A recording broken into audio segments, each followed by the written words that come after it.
Alright. For this video, I am going to be doing a modification on the 3 blocks, the 3 rows.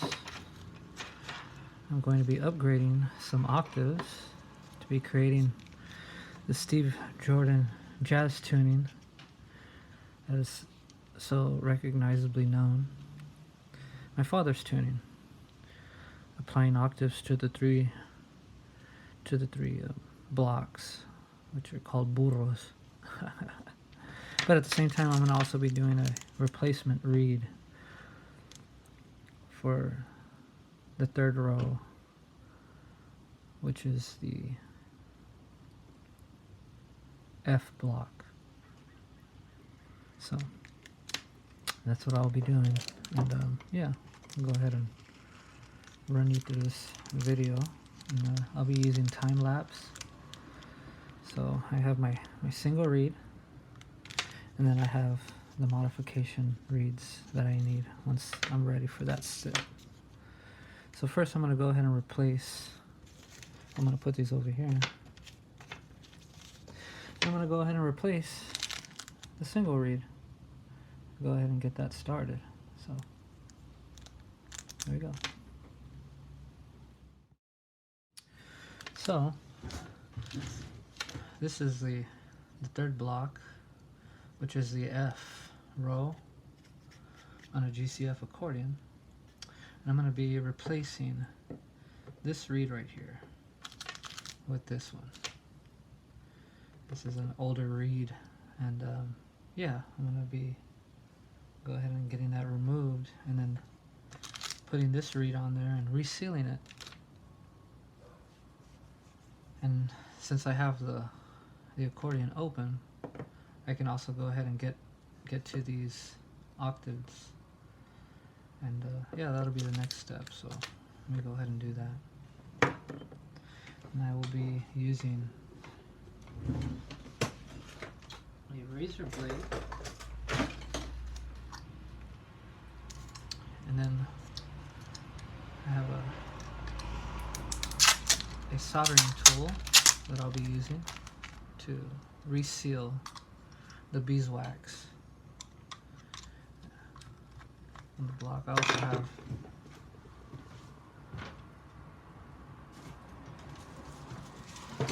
some backup beeswax that I purchased this past weekend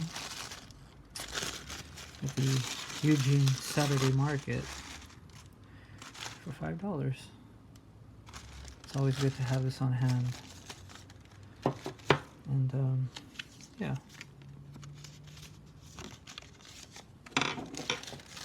So this should be a lot of fun. Keep this space kind of clear, and yeah.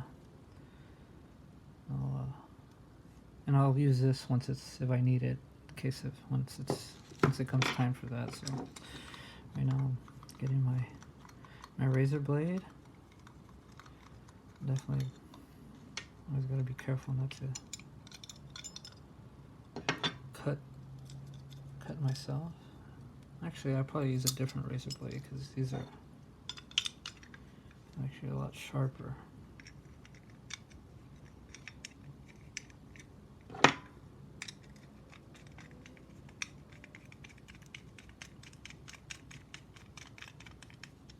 But yeah, I'll get right to it and give you a demonstration of how this will work. So here's my single reed.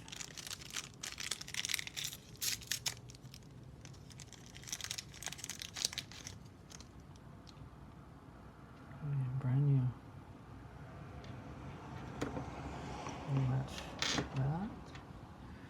Yeah. All right. So I guess I'm gonna be using razor blade. Just gotta be very careful, and yeah, I don't know if you can see, this is a replacement. Let me see, I can also get a light to make it easier.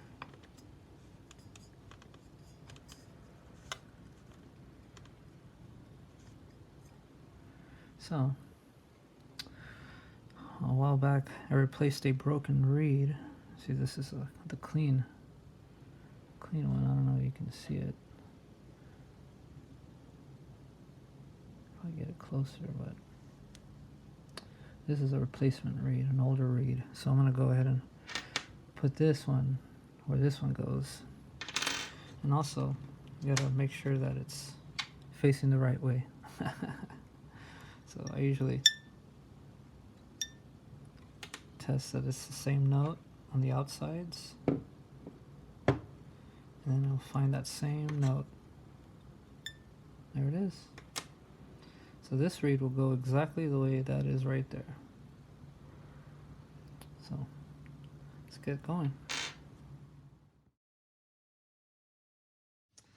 So once I got my reed off, next thing I do is just kind of clean up the block a little bit because it has excess beeswax on it.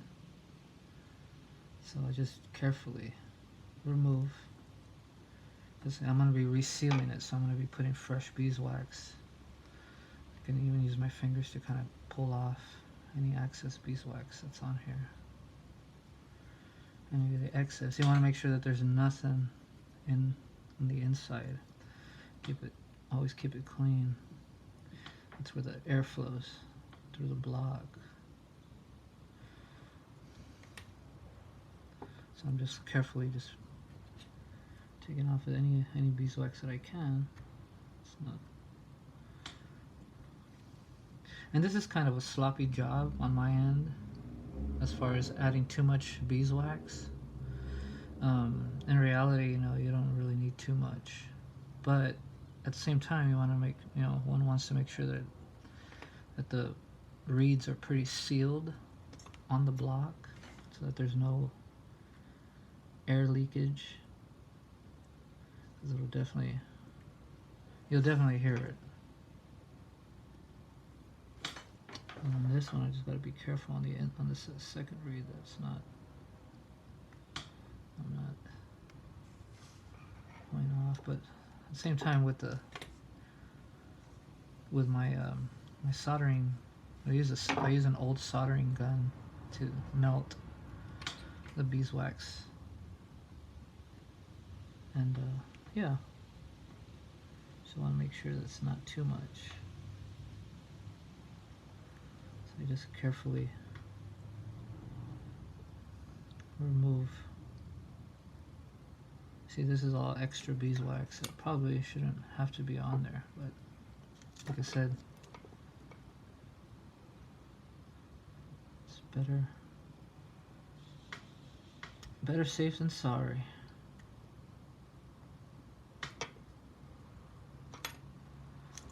And then once I got that kind of cleaned up a little bit,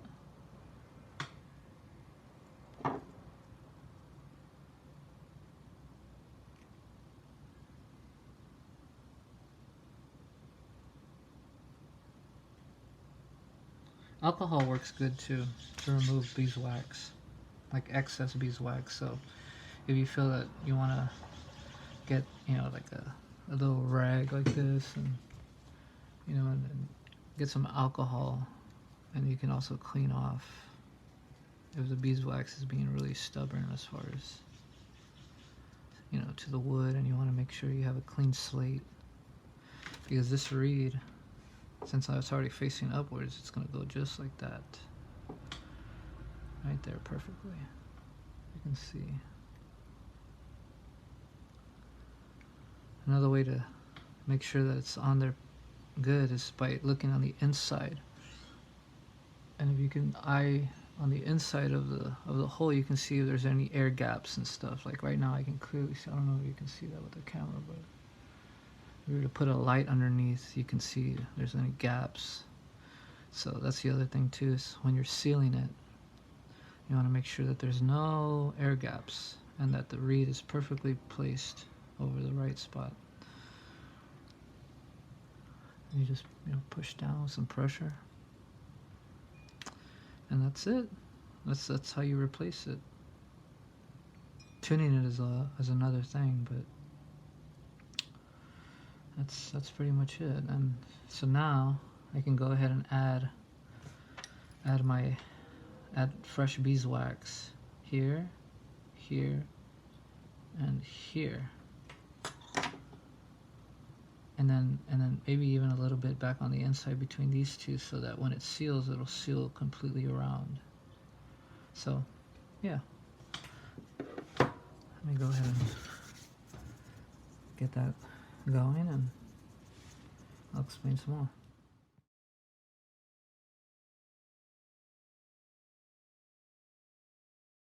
Alright, so now that I got 3 sides with fresh beeswax, make sure and I just use my hands to kind of pressure the beeswax to the reed, to the block as best as I can, and with the, you know, some excess beeswax. And also if you don't have beeswax just lying around, you can also reuse the old beeswax if needed. You know, you can get that and gather it all together, and you just got to keep, you know, sort of like making a ball out of it.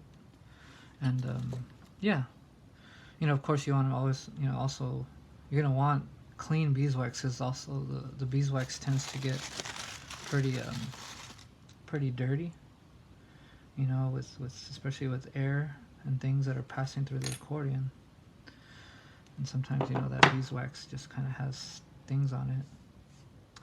So in this situation, I'm using fresh beeswax, and I'm getting a piece like this, and I'm just kind of using my fingers to make like a roll it like roll it up into, you know, a really thin piece, because I'm gonna fit a thin piece right in between this reed and the one right next to it, the replacement reed, and the reed right next to it. So you get it and just kind of squeeze, you know, a thin piece like this.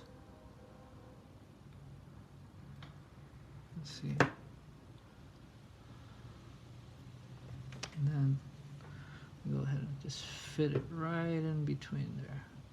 And try not to get any beeswax on any part of the reed, as far as like, you don't want any beeswax on the reed. Here's the reed and here's the open hole.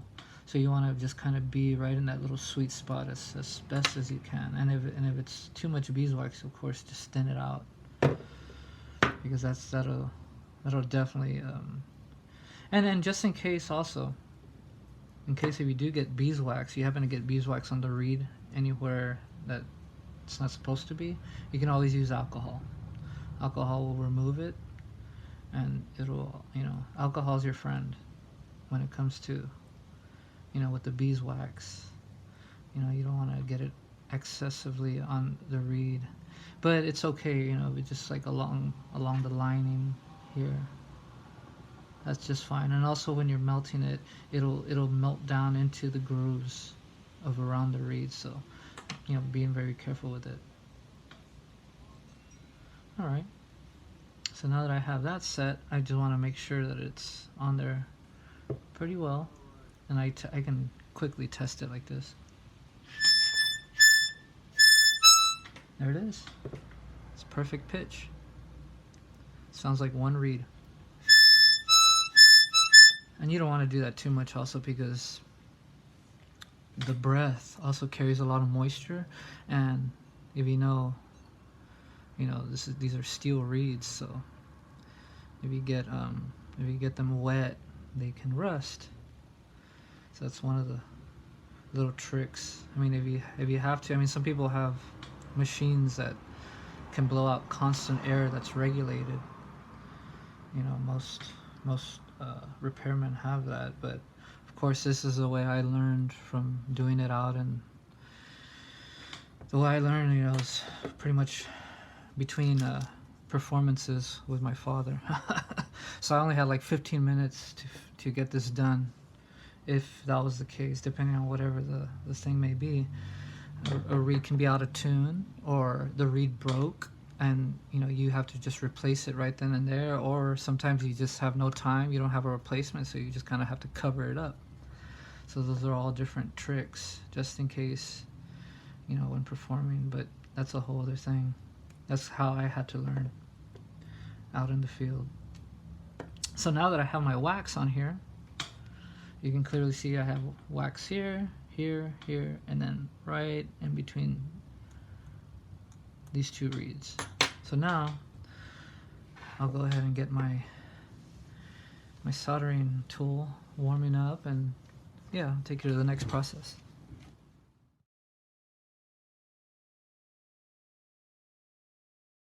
Yeah, and while that is heating up, I'm gonna go ahead and clean this razor blade.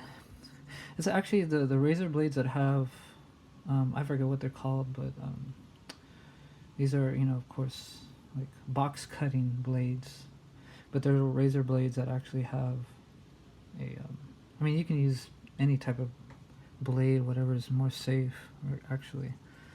But yeah, I'll personally, you know, clean it with alcohol, because when you're working with wax, it does tend to stick to the blade. So it's a good idea to get a little bit of alcohol and clean the blade carefully. Do not try not to cut yourself. And I've been doing this for a while, for a long time, for years. So, you know, just gently clean the wax off the blade. And a lot of times it's best to use the 91% alcohol, because that's kind of the strongest. But any alcohol will work, really. I just happen to be using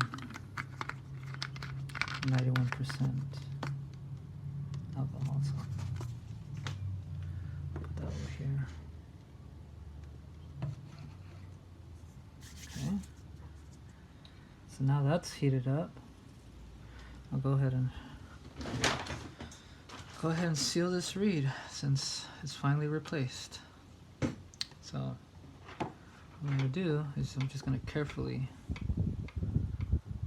now that it's warmed up, it warms up pretty quick, so I'll start off like this, and I want to make sure that there's continuity, the beeswax continues sealed around all the reeds. That's kind of why you see all this excess wax here, because, you know, at one point I'll go and reseal the whole set just to make sure that it's in there good. So see, it starts melting the wax really, really quick. And you just want to make sure that the wax doesn't seep into the reed. And also use gravity, so you want to be able to tilt the block so that the wax can actually melt towards the reed. But of course you do not want it on the reed. See how I'm doing it? See, and I just give it a little touch, and the wax tends to seal pretty quick, so it's got here touches there.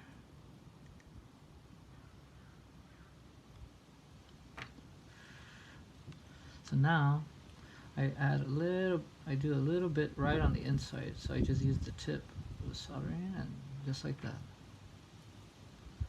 And right there, I can tell it's sealed. I can see it, and it also helps to look on the inside, and I can tell that it is sealed.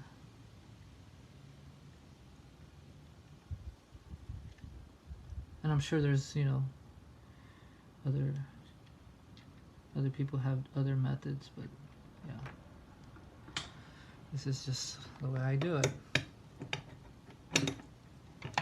So now that is there, I can go ahead and, actually I should have a soldering stand, which is actually a lot safer. But now I can just unplug it and let it cool down, and that is there. And that's how you do a simple replacement. So now both reeds are on there. There it is. So that's there. Next, I'm going to be doing the upgrading modifications. So since this is a third row, this is the F block. I can put that back. So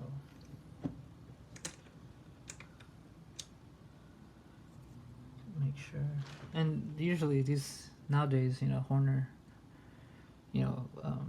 marks the blocks so that you can also easily know, not get confused, but it's kind of hard not to know the sequence of the blocks, especially when you're pulling them out and taking them in. But it's also good in case you do forget and you don't have these marks on there, you can also mark it yourself, like 1, 2, and 3, G, C, and F.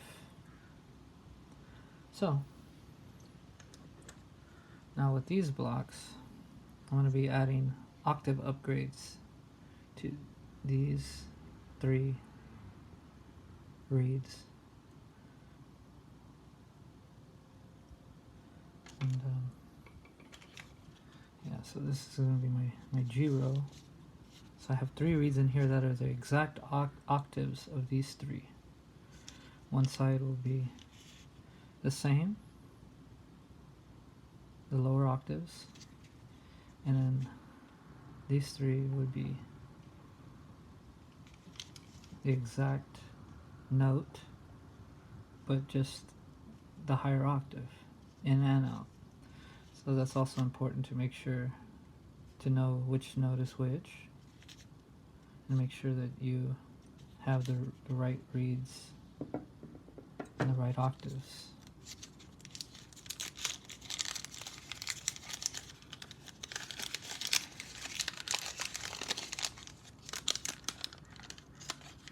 And another good thing to understand is that a lot of these reeds, like the way they sent them to me, they kind of come in order. This is one way I can tell.